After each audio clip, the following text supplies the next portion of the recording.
Sally. It's great to be here. We really appreciate the opportunity to be part of this great conversation with a great senator. Always great to also follow a video of our capabilities out at Ball Aerospace, all happening in the great state of Colorado. One of the reasons that we really wanted to be here to highlight and hear from our senator, the Honorable John Hickenlooper. He's, as you all know, he's known for how he brings people together to address some of the nation's toughest problems, whether that's rebuilding the economy, lowering the cost of healthcare, combating climate change, or advancing the space industry, which we are thrilled to be a part of. He started his career in Colorado as a geologist. I don't know how many of you know that, but also started new opportunities by opening the state's first brew pub. And after successfully running a small business, he was elected mayor of Denver and then governor of Colorado. So no better partner than we have in DC for the state's efforts on many fronts. So it is my great honor to introduce the Honorable John Hickenlooper, Senator from Colorado. Over to you, sir. Great, thank you, Deirdre. Am I on mute? We can hear you just fine. Well, just after a whole year of living on Zoom, I always still make sure just to be careful. Thank you, Deirdre, for the introduction, Sally, and everyone for having me on. As I say all the time, I'm over the moon to be able to serve as chairman of the Space and Science Subcommittee on the Department of the Commerce Committee within the Senate. As a former geologist, I did have 2 geological research papers, peer-reviewed, published, but I think I'm the only scientist who's actually published peer-reviewed papers. I sit next to Mark Kelly, the former astronaut, and I told him I thought he was a scientist, certainly, which in many ways he really is, one of the most inquisitive and curious people in the Senate. But he laughed and said, no, I'm an engineer. I perform experiments in space. I don't design them. So I think he and I have agreed to disagree. I would argue that he is another scientist in the Senate. The Senate recently passed what I think of as the Endless Frontier Act. That was the original name, but it's the U.S. Innovation and Competition Act is what it ended up being called. And it strengthens the National Science Foundation, creates a directorate that will help advance U.S. Leadership in a number of tech areas, including things like quantum computing and artificial intelligence. And I think equally important, it creates a strategic plan, a relationship between researchers and universities to really expand how we create more STEM workforce. We've also confirmed Dr. Eric Lander as the Executive Director of the White House Office of Science and Technology Policy. First time it's ever become a cabinet level position, this scientific advisor to the president. I think that's hugely powerful and very, very important. Senate's also strengthened NASA leadership by designating Bill Nelson to run NASA. Also, Pamela Melroy as the Deputy Administrator should be the first woman to serve in this capacity in the history of the agency. As the chairman of the Space and Science Subcommittee, I'm not just representing Colorado, although Colorado obviously has a very strong scientific community led by companies like Ball Corporation. I had to make sure I get that in. But we need a whole of government approach to addressing the challenges we face in space and in science. But it's NASA, it's the Department of Defense, it's Department of Commerce. And I think that by continuing the National Space Council, the Biden administration has made clear that leadership in space continues to be a priority. And NASA already has a number of important initiatives going forward. The Artemis program to land the first woman on the moon, the Mars exploration with Perseverance rover and Ingenuity helicopter. I've been watching those videos and seeing not just the attention in the Senate, but the attention across America really was inspiring. And I think that the Endless Frontier Act, the Innovation Competition Act, is going to really help foster that excitement in a lot of places. We're also going to have 2 missions to explore Venus, Da Vinci, and Veritas, and a gateway outpost for future deep space exploration. Let me just finish and say, well, not quite finished, but the success in space also requires that STEM workforce that I mentioned earlier. Not just Colorado, but across the country, we see a lot of muscle there that hasn't been used. And I think engaging young people in space is going to take universities across the country in partnership with NASA. NASA is what inspires so many people to go into space. And I think those missions require contributions from the whole commercial space sector. And we always brag that on a per capita basis, Colorado is either first or second, depending on which month you're measuring, in terms of the size of our per capita space economy.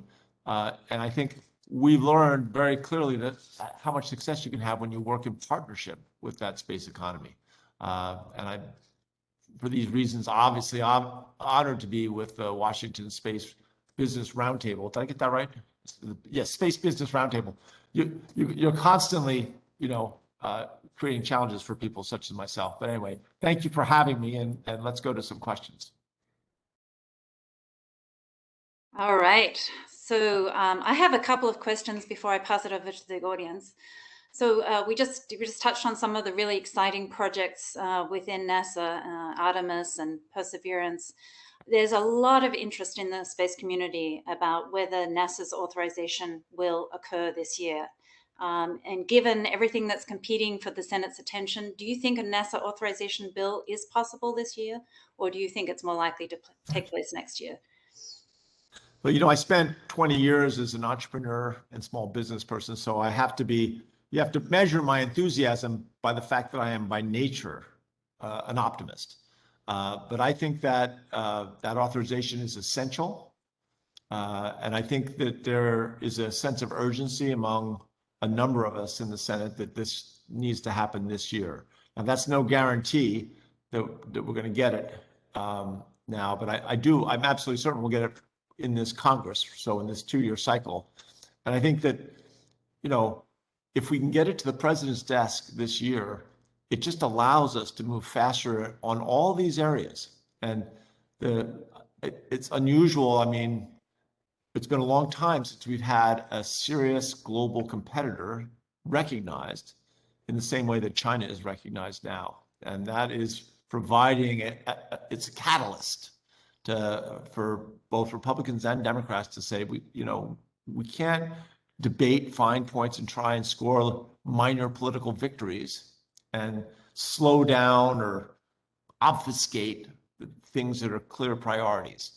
And so as I look at that unfolding, and I think President Biden is demonstrating a very pro-science, pro-space commitment, I think we'll get it on the president's desk by the end of the year. Famous last words, but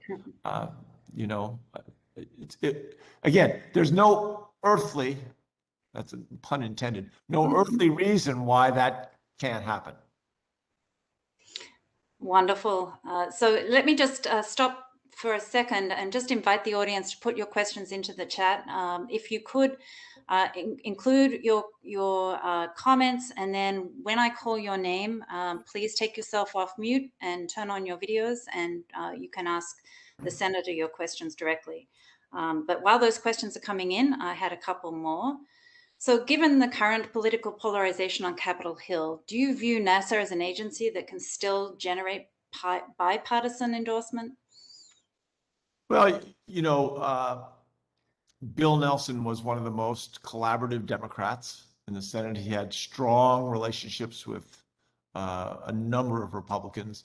And I think he has already demonstrated that he's not going to allow partisan bickering to distract people from the importance of the mission.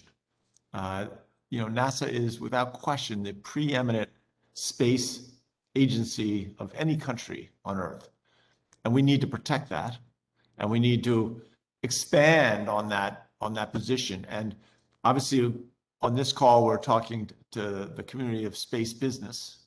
and I don't have to sing to you the songs, the hymnal of all the different reasons that things outside of what the public normally perceives as space, like GPS, for instance, but outside of normal space perceptions, so much of our economy now is dependent on making sure that we continue to lead in space.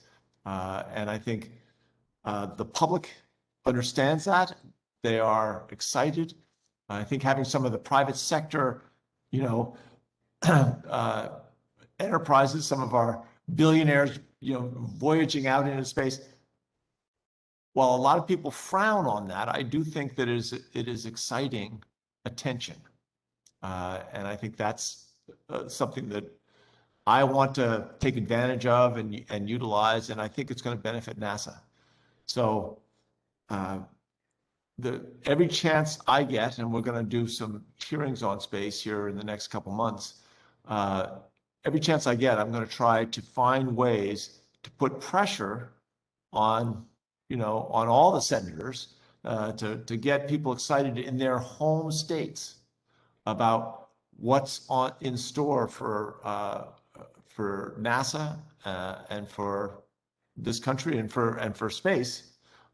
If we just put our shoulder to the wheel. It's great. I sit on the Senate floor. I sit next to Mark Kelly. I guess I mentioned that earlier. And he is such a great partner. He just feeds me lines on a regular basis of things that need to be emphasized or things that people might not have seen. And I think that's part of this. I had a writing teacher when I was in college trying to be a writer. I failed as being creative enough for a writer. But this guy named Paul Horgan was our teacher. He walked into class one day and he said, everything has been said, but not everything has been said superbly. And even if it had, everything must be said freshly again and again. And I think that's part of what we've got to do, is find fresh ways of getting people excited about this, because the funding is going to follow the excitement. And the excitement is there. We just have to make sure it manifests itself, that it's demonstrated. The excitement is certainly there. So let me pass it over to the audience. So we have a question from Randy. If you could unmute yourself and ask the senator your question. Let's see. Yes, Senator, thank you for being here. And my question is, where do you see our space infrastructure developments 10 years from now, and what efforts are you in the Senate making to shift what I see as a military industrial complex shift to greater space activity? So that's about a 2-hour discussion we'd have to have of what we see in 10 years. I understand. I will, as a former bar owner, a restaurant owner, I did learn how to be concise when people were getting ready to pay the bill.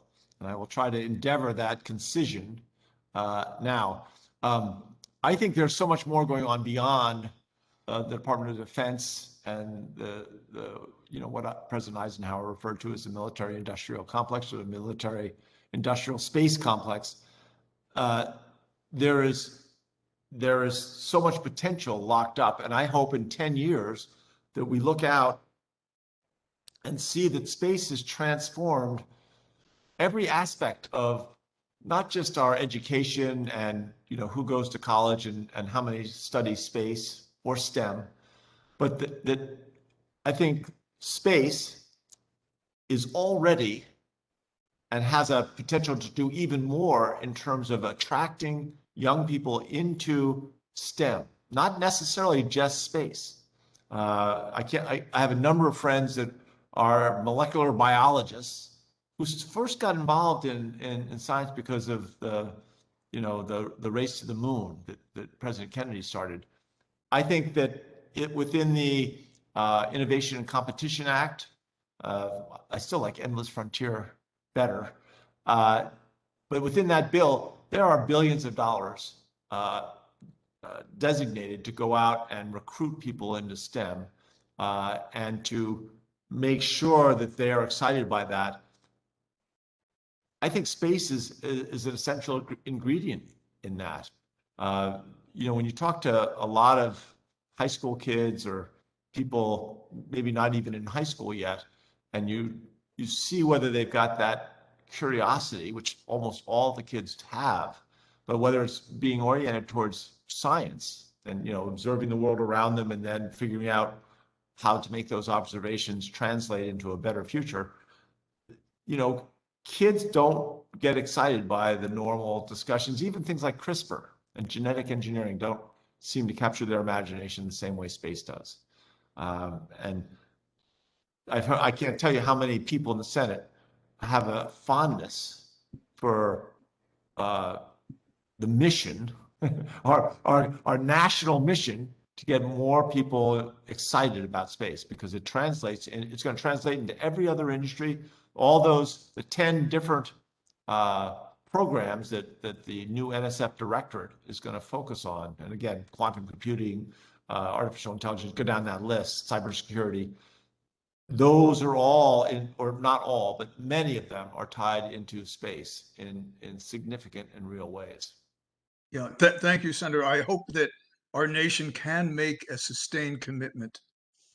Absolutely, and you're right. I think that was part of the focus on the Endless Frontier Act, was that this is not a 1-year commitment, right? This was an 8-year, and parts of it are even a 10-year commitment. So it's got that commitment. We have to make sure that we fund it. We made the commitment that we intend to fund it. Now, yeah, as anyone who's dealt with NASA in the past, and I've heard many stories, that first step is all important, but it's not enough. Thank you. Thank you for that question, Randy. So I'd like to pass it over to our sponsor, Deirdre, for her questions. Oh, great. Thank you. So, Senator, I wanted to just delve a little bit more on the partnership between NASA and Space Force and the Defense Department. There's so much that they do that's complementary, and wanted to get your view on that relationship, as well as I noticed there's a question, so I may even just ask it here, about the U.S. Space Command's relocation from Colorado. Obviously, that's something that I know is very important, important to you, or a concern to you, but really more also the higher level of the relationship and the ability for sharing between NASA and Space Force. Sure. And obviously, Colorado has a long-standing and close relationship with the Department of Defense and the integration of space and now Space Force into that defense. Cheyenne Mountain, a lot of the cybersecurity infrastructure that's built into Buckley Air Force Base down, and also Peterson Air Force Base. Just have the Air Force Academy down in Colorado Springs as well. There's that long history of the relationship and integration between space and science and our national defense. And we can't overlook it. It's amazing when I go back to Colorado and I talk to people, and Colorado's a relatively space literate state. And I begin to ask people about, do they have concerns that our satellite systems could be attacked?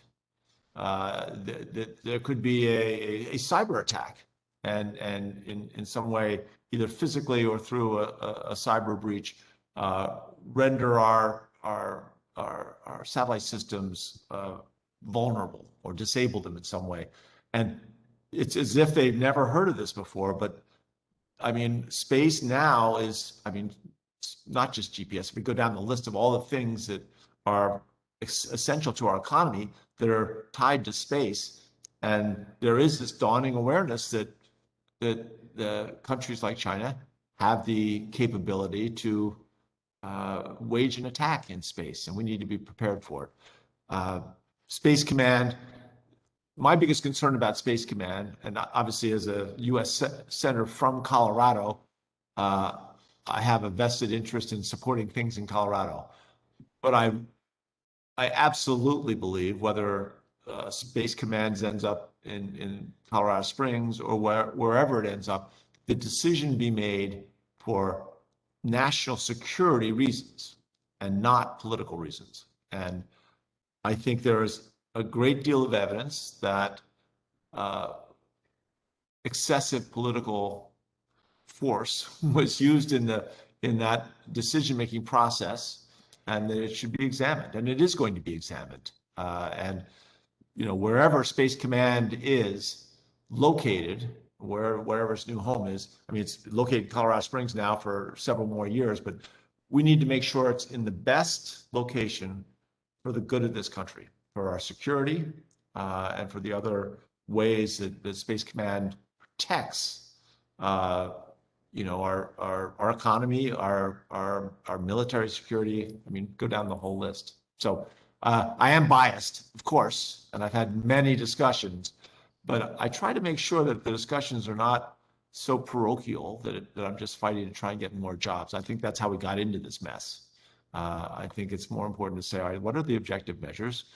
Let's create a process we can all look at and agree to, and make sure that we keep politics out of military decisions. And that's historically what the United States is well known for. Just maybe not perfect, but to a large extent, especially compared to many other democracies in the world, we have been able to keep our investments from government, by government, relatively independent from political forces.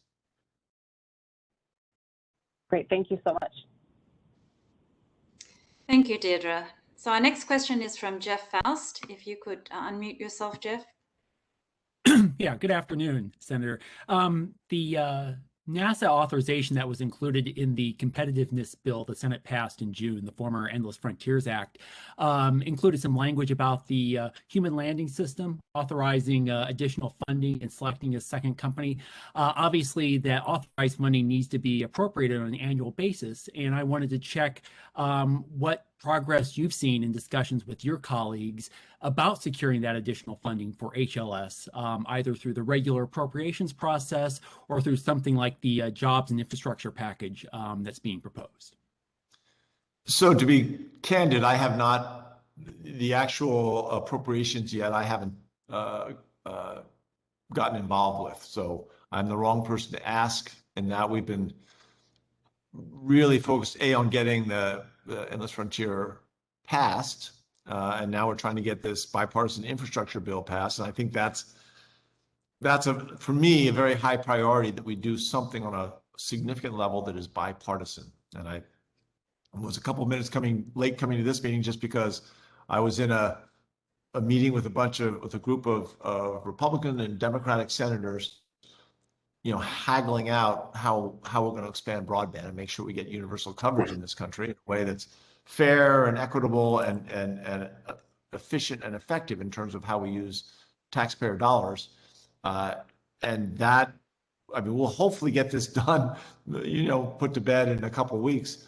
And then I think as we get into this next budget round, we will begin to get into those appropriations. So almost everything not everything, but almost everything in the Endless Frontier Act is as yet unappropriated. Some of it is based on existing funds being increased to a certain extent. So some of the funding is there by precedent, but pretty much all of it, not all of it, but pretty much all of it, we're going to have to go through a regular appropriation process. So that's not much of an answer, Jeff, and I apologize. That hasn't been, what we can do is I can get you exactly where if those deliberations have started, where they are, and get that through you, through this organization. Okay, let's move on to Courtney. Courtney has a question. Thank you, Senator. Also, I've done business in Colorado over a number of years, a number of space companies, and I want to tell you that those of us who work, particularly during your governorship, thank you for the support and encouragement you gave not only to the traditional but the newer space companies. So we were, a lot of us, delighted when you took on this chairmanship. The last administration named the Commerce Department as the lead for space traffic management.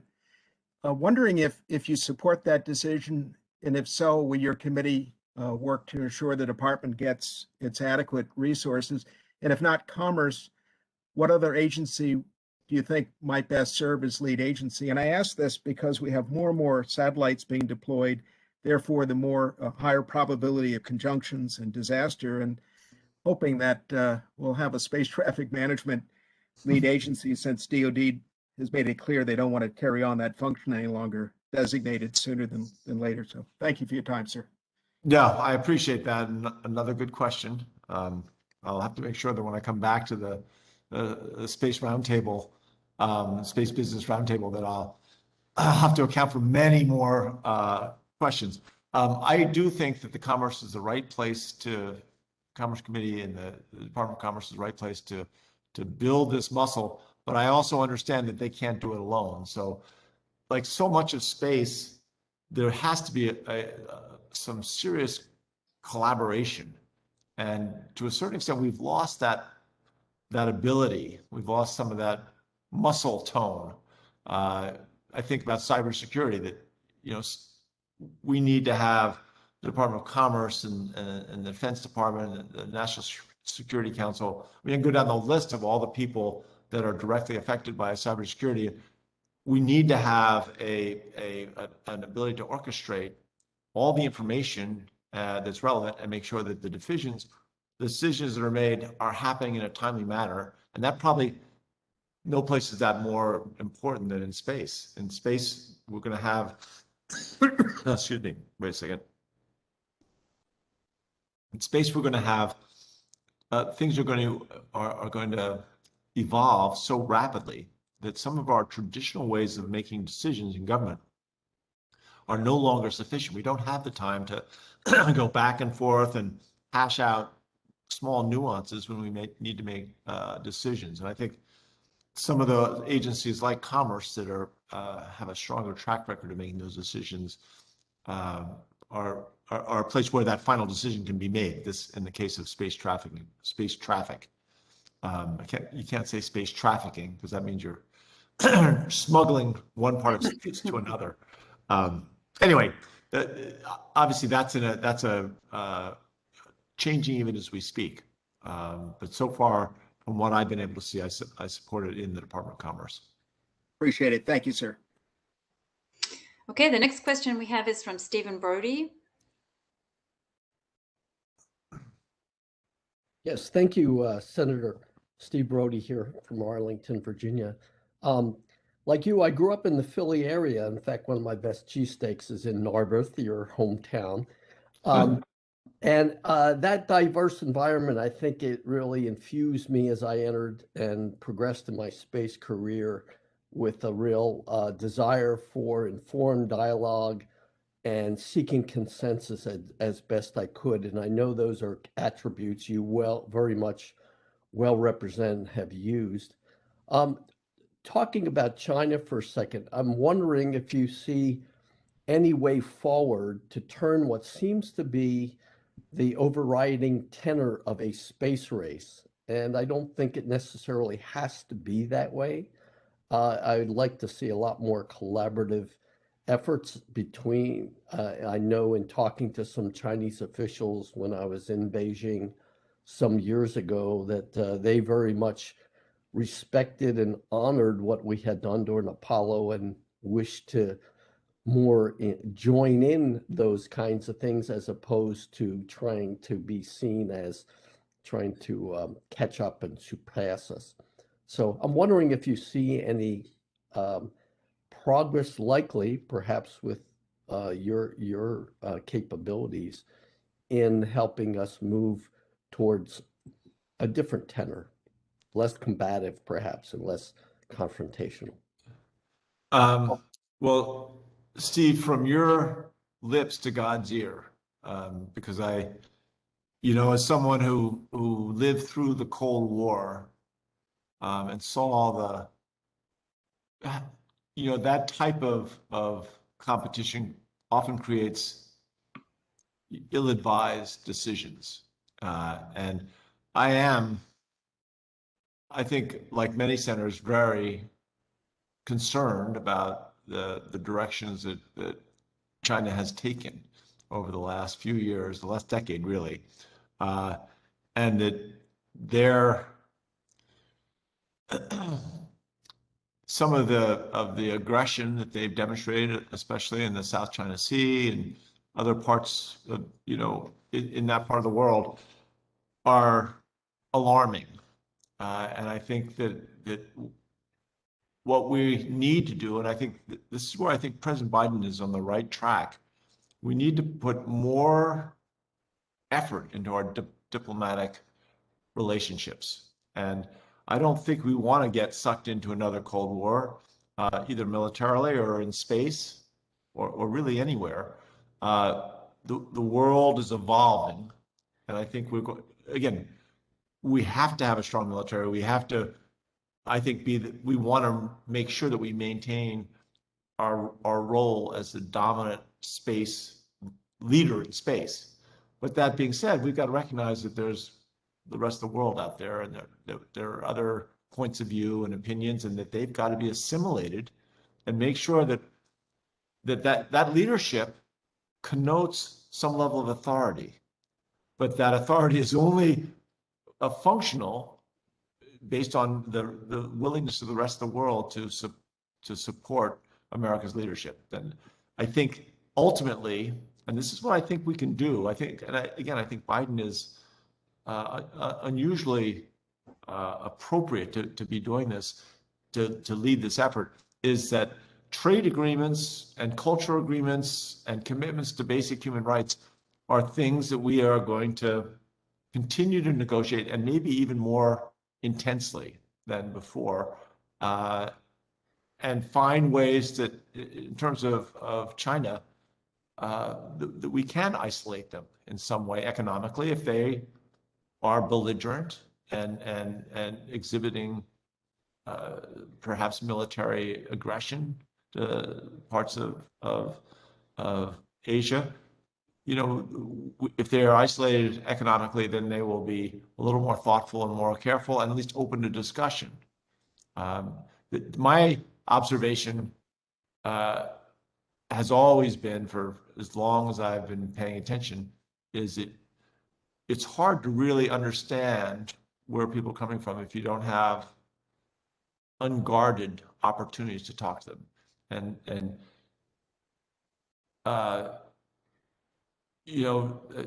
Joe Biden has spent over 50 hours talking to Xi, one-on-one. That doesn't include all the group meetings. I mean, they've been sitting there, two people with interpreters, for 50 hours. I think that matters, and I'm hopeful that allows them. When I first got elected mayor of Denver, I'm digressing, but I got elected mayor of Denver, I said I was going to get all the suburban municipalities to join Denver in a light rail, a transit initiative, and everyone thought it was crazy.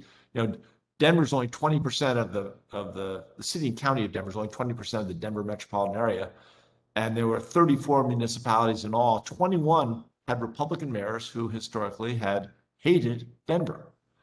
But I tried to go out to their offices, to the office of the Republican mayors, and make a case as best I could for why this would help them and how they could be the hero, that I didn't need any credit. But I was able to align all the different self-interests. And in the end, we got all 34 mayors in Metro Denver to support a tax increase in 2005 to build 122 miles of light rail track. I mean, that people in the Senate look at me like I'm crazy. You can't do that. Well, I did it by listening, right? And you never persuade someone to change their mind about something that matters by telling them why they're wrong and why they're right.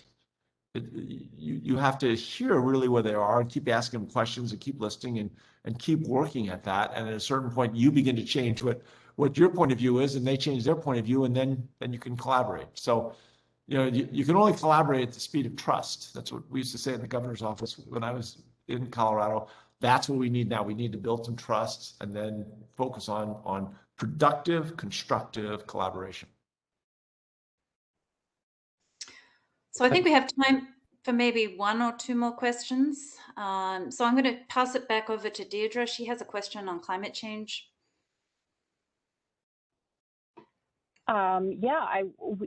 So much of what you had talked about earlier is about, or that the administration's focus has been on climate change and initiatives to advance climate science.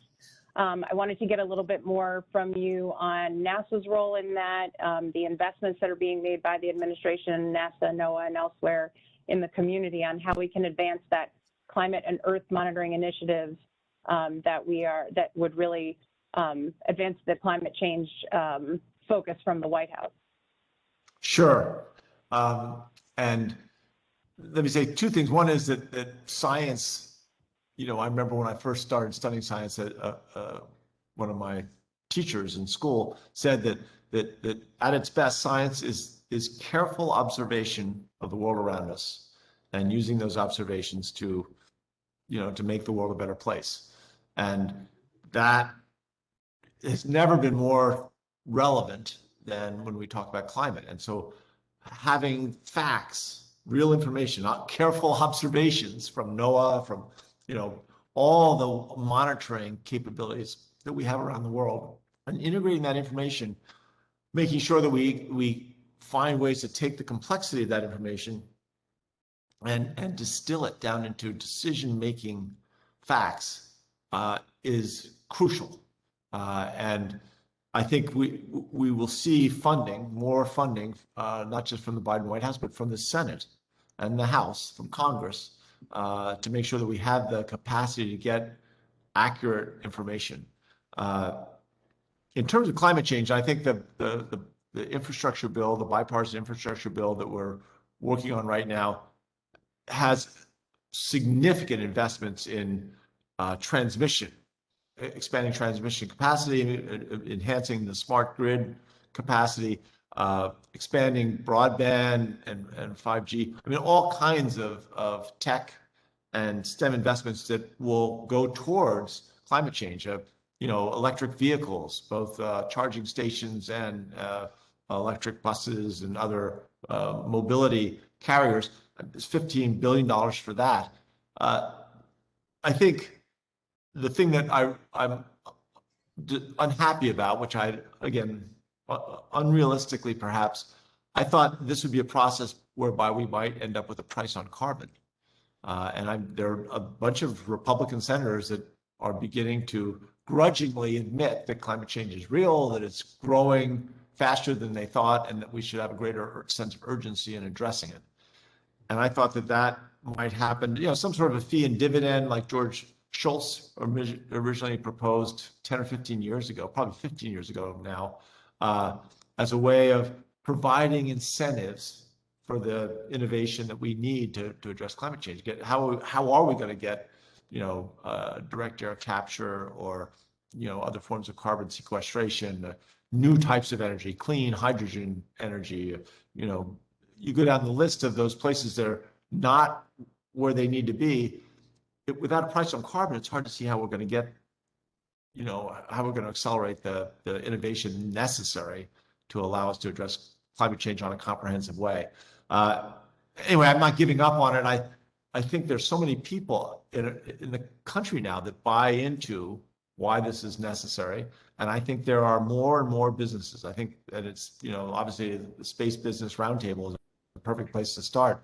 The more people advertise, the more people talk about we need a price on carbon, and there's got to be some sort of global agreement. There's got to be trade consequences if rogue nations don't want to address the issues around climate. Well, there probably needs to be some sort of a tariff or a penalty to really make sure that everybody is using the same is using the same system of measuring and addressing the carbon emissions that are really disrupting the not just the weather, but the basic ecosystems of our planet. Anyway, space is going to be a huge part of that by any measure. So, Senator, I think we have time for maybe 2 more questions. Let me pass it. They're waving at me. How much time do we have? Well, Senator, there's going to be on the books in about 10 minutes in your office. So we've got a couple of questions. I'm sorry. Go ahead. Okay, so 2 more questions. So one from a fellow board member, Andy Bunker. If you could unmute yourself, please, Andy. Yeah, thanks, Sally. And hi, Senator. Thanks for being here. I'm Andy Bunker with United Launch Alliance, your local rocket company. And with my WSBR hat, really appreciate you being here. And your staff was so great to work with and setting this up. And we're just thrilled to have you. And from the ULA side, I really want to echo Courtney's comments earlier that we just really loved working with you when you were governor, and it's just so exciting to see you here in the Senate chairing the space subcommittee. That's so important. The work you do is so important to us. So my question for you is, a lot of senators and members have been talking about the space debris problem this year, more than we've heard in the past, and appreciate all of the work that your bill and the Endless Frontiers Act did to that end. But I'm curious, anything else your committee's planning to do to address that issue and sort of raise the awareness with others that might not be understanding how big of a problem this is right now?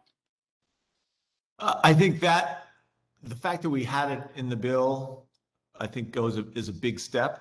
And I think that it's tied into this whole notion of our vulnerability to hostile activities from another nation state that is active in space. They're all tied together. But certainly, I am very hopeful that we've put in place the resources so that we can, rather than having to learn by a terrible accident, and who knows what the consequences could be for your imagination, I'm sure, has even worse consequences than mine does. But this is, as is always the case, as part of the human nature. I don't think we're having quite the sense of urgency that we need to. And I'm at least trying to get people's attention where I can. And I do think Dr. Lander, Eric Lander, as I mentioned earlier, is running the White House Office of Science and Technology Policy. He's 100% behind this and understands that why this is so important. And having someone like Dr. Lander in the room now, I think is going to be a great thing for issues like this, where perhaps it's not the highest priority for a number of people in Congress or other elected officials, local municipalities or county commissioners, but it should be a much higher priority, and they should be aware of it. And I guess my job is to help make them aware of it, but I think Eric Lander will make sure that within the meetings in the White House, that point is raised loudly. Thank you, sir. You bet. Thank you, Andy. Keep up the good work. Okay, do we have time for one more, Senator? Your last question. All right. So let me go to Eric. Eric Stolmer, if you could unmute yourself, please.